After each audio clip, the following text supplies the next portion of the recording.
conversation with you saying, I really need you to get involved with this whole topic when I was very new at the World Bank. And you can imagine I used to get a lot of those calls, but Sam's way of discussing it made me understand the importance of how you don't get involved with the tyranny of small things. You fix the ones that can be fixed. And this is a big one to fix.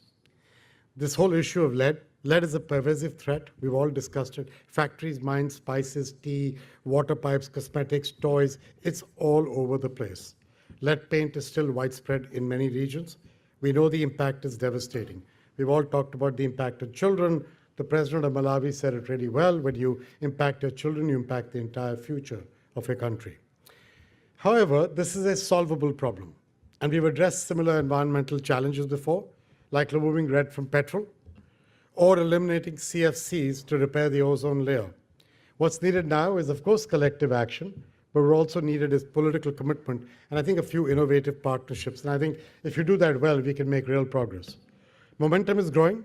Last year, with Germany leading the charge, the global framework on chemicals was negotiated. I think that provides an essential international platform for action for lead. Today, the USAID, led by Sam, by Administrative Power, Sam's French, so I should be a little more formal sometimes, has convened an international coalition to work towards a lead-free future. We are very proud at the World Bank Group to be a part of it, but I think it takes everybody, governments, financial sector, private companies, philanthropies, but I think we should approach the problem just a little differently from the way we've been doing it. And so the question is, what must we do to eliminate lead from our homes, food, and water? I think it's a strategy on three components. The first one has to do with what Kathy was talking about, better data.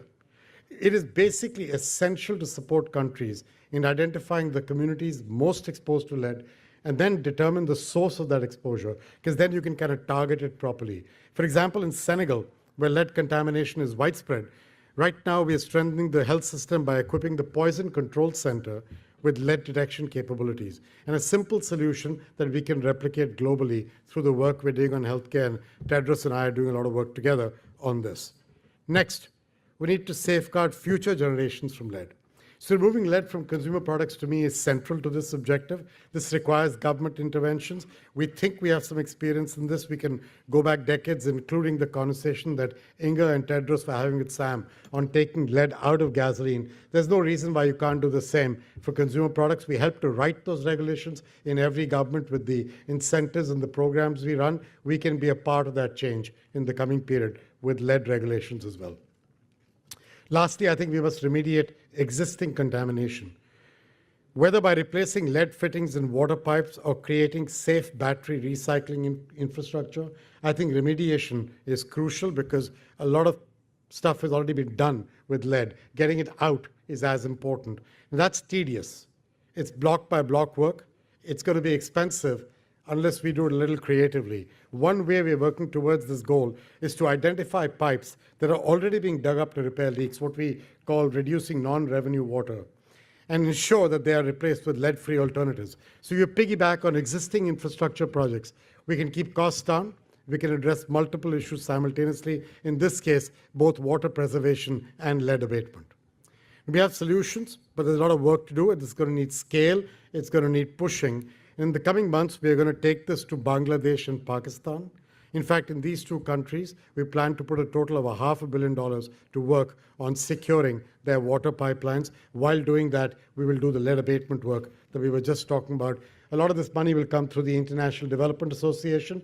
That is coming up for refinancing in December. For those of you who are involved with it, please understand, every dollar you put into it gets me $4 to do something with this in the coming years. It's the best deal in development, 1 for 4. Programs like this is why we're trying to do this replenishment. With knowledge financing and all shoulders to the wheel, which is what I'm seeing here today, I think we can work really hard within a finite period of time to eliminate what I consider to be a completely unnecessary poison in our children's lives. Thank you.